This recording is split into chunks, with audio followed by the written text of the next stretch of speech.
নবীজি সাল্লাল্লাহু আলাইহি ওয়াসাল্লাম বলেন, তোমরা আমাকে দুটো জিনিস হেফাজতের গ্যারান্টি দাও, আমি তোমাদের জান্নাতের গ্যারান্টি দিব।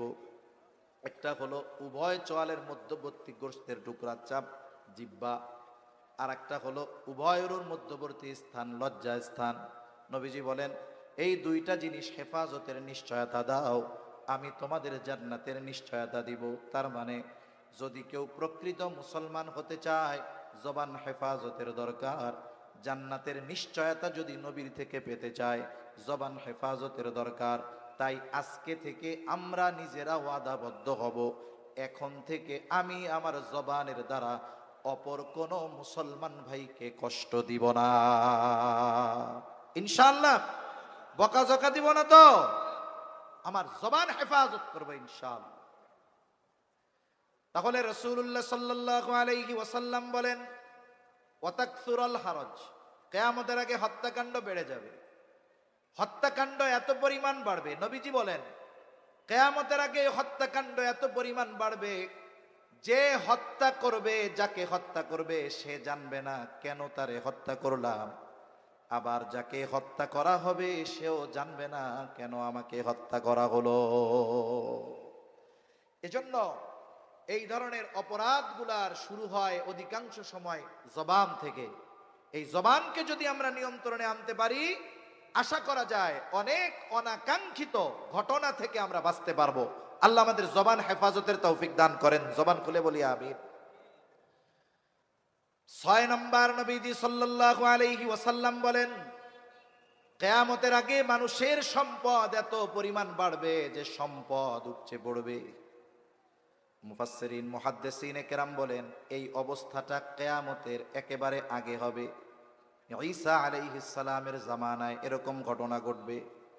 গোটা পৃথিবীতে মুসলমানেরা এতটা স্বাবলম্বী হবে, সচ্ছল হয়ে যাবে যে সদকা দেওয়ার মতো মানুষ খুঁজে পাবে না, টাকা পয়সা দেওয়ার মতো মানুষ খুঁজে পাবে না।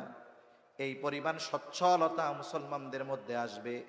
মানুষের সম্পদের মধ্যে এত প্রবৃদ্ধি ঘটবে যে মানুষের সম্পদ উপচায়া পড়বে, কিন্তু দান সাদকা করার মতো মানুষ খুঁজে পাবে না। নবীজি বলেন, এই 6টি বিষয় সংগঠিত হওয়ার আগে কিয়ামত সংগঠিত হবে না। তাহলে আসেন এবার আয়াতের দিকে ফিরে যাই। আল্লাহ রাব্বুল আলামিন 1 নম্বরে বলেন, ইন্নাল্লাহা ইনদাহু ইলমুস সাআহ। তাহলে কিয়ামতের ইলম তথা কিয়ামত সংগঠিত কখন হবে, এই ইলম একমাত্র যার কাছে তিনি কে? 2 নম্বর, আল্লাহ তাআলা বলেন, ওয়ায়ুনাজ্জিলুল গায়থ, তিনি বৃষ্টি নামান। মেঘ হলেই বৃষ্টি হয় না। অনেক সময় আমরা দেখি গোটা আকাশ দুপুর বেলায় অন্ধকার মেঘে ছেয়ে গেছে। দুপুর 12টা, মনে হচ্ছে রাত 12টা, মানুষেরা ঘরে চলে গেছে যে বৃষ্টিতে আজকে অবস্থা খারাপ। 5 মিনিট পর দমকা হাওয়া, মুহূর্তের মধ্যে আকাশ ক্লিয়ার হয় কি হয় না? আবার অনেক সময় রোদও আছে, আকাশে মাথার উপরে মেঘও নাই, ধুমসে বৃষ্টি নামা শুরু হয়ে গেছে। এই জন্য মেঘ হলেই বৃষ্টি হয় না, বরং বৃষ্টি যিনি দেন তিনি কে? এরপরে আল্লাহ তাআলা বলেন, ওয়ায়ালামু মা ফিল আরহাম, মায়ের রেহেমে মাতৃগর্ভে কি আছে, ছেলে না মেয়ে, এটা কেউ জানে না, জানে কে? এখন কইতে পারেন হুজুর, হওয়ার আগেই তো আল্ট্রাসোনোগ্রাফির মাধ্যমে আমরা জেনে যাই।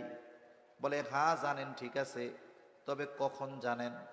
আল্লাহ তাআলা আকৃতি দেন এরপরে জানেন, কিন্তু এর আগেও তো প্রায় 4 মাস 120 দিন মায়ের পেটে থাকে, রক্তপিণ্ড হিসাবে থাকে, মাংসপিণ্ড হিসাবে থাকে।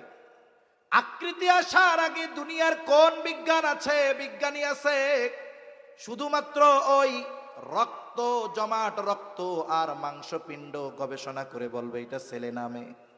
এটা বলার ক্ষমতা কারো নাই, বরং আল্ট্রাসোনোগ্রামের মাধ্যমে বলতে পারে। কখন?